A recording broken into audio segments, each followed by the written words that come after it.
Hi mga mi! Nagluto kami ng tinolang manok ng kapitbahay. Sorry, di ko kaya yung ganung voiceover. Ulit.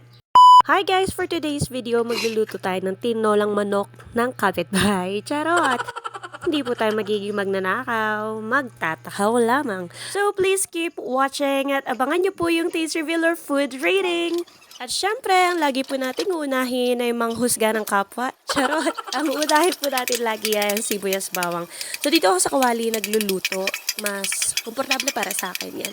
Sibuyas bawang isama mo na din ang sama ng loob. Este ang mga luya. Isabay na rin natin sa pagigisa ang chicken or cubes para mas umasa pa yung lasa ng manok habang may mantika pa. Para sa akin, mas nanunuot yung chicken or cubes habang ginigisa to na may mantika. At saka natin siya lalagyan ng tubig pagkalagay ng manok. Halu-haluin lang. Pagkagisa nga po, pwede na natin siyang lagyan ng tubig. 3 hanggang 4 na mangkok ang sukat. Pwede nating lagyan ng patis, asin at paminta. Haluin ng kaunti lang para ma-distribute yung kanyang lasa o yung kanyang mga ingredients. Tapos after nyan, pwede na natin siyang hayaan magisa. Ay, ang drama. Hayaan lang po natin siyang kumulo ng kanya. Huwag po laging haluin para mas mabilis pong lumambot yung laman, yung karne ng manok. At pagkatapos nga ng 8 to 10 minutes ng pagpapakulo, ay pwede na natin siyang balikan. Ay, walang babalikan, day. Charot! Ang babalikan po natin ay yung ating nilulutong tinolang manok.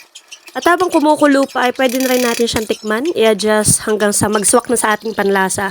At pagkatapos nun, pwede nating isahog ang ating ginayat na papaya at talbos ng sili na ninakaw din sa kapitbahay. Ay, charot lang. Maghihintay po muli tayo ng 5 minuto para hintayin lumambot ng kaunti ang papaya at talbos ng sili. Mas masarap pa din naman po pag hindi gaanong labog ang ating gulay. At tapos na nga po ang ating pagluto na may kaunting hugot. Charot. Ayan! Sarap.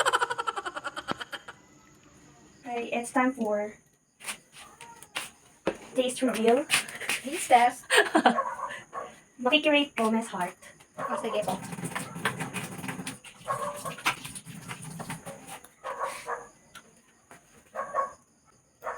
Tamis ng papaya. Labog ba or sakto lang? Sakto lang. Weh. Medyo crunchy siya. Basta yung hindi ganun sobrang lambot. Malasa yung chicken. Malinam Malinamnam lasang din pork. Malilamnam din yung sabaw. Then, Masarap i-partner sa ano? Isang kalderong kanin. masarap i-partner saan? Sa kanin, Yung boyfriend mo.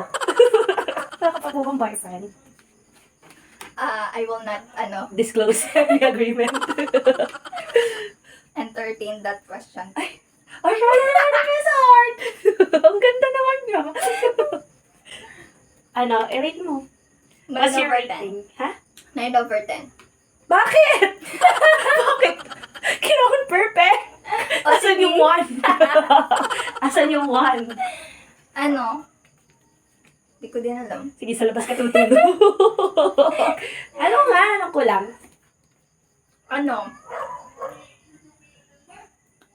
Ang tagal. Ano ba yan? Bukas pa ba yan?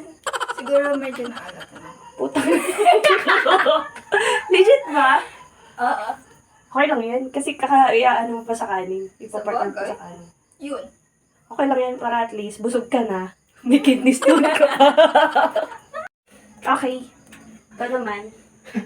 Joas rating for tinola. Siyempre, lagi mo ano. Tikman mo po. Oh, ba't tumimik ka? Ang dami sinasabi kanina. Ba't yan? Sarap. Ano lasa? Quality. Maalat daw sabi ni Rai. Ba't papaya lang tinikman mo? Sarap. Yabang mo. 10 over 10. Sabi ni Rai 9 over 10. Sa akin, syempre, Hindi lagi. naman yun. Pasado na yun. Grabe ka naman. 11 over 10 lang. Perfect kasi ako. Perfectionist ka Gusto mo pala. namang kanin? Ha? Kanin. Sarap. Uwe, nagluto. Kinain asawa. Jeris. Pwedeng Yun na. ulam at pwedeng pampulutan. Bakit? Sino may sabing pampulutan? You are not allowed. You are not the fire. Kanin mo. Aba, Akala ko nag-vlog lang tayo, kakain na pala. Babay ka na. Bye! Bye!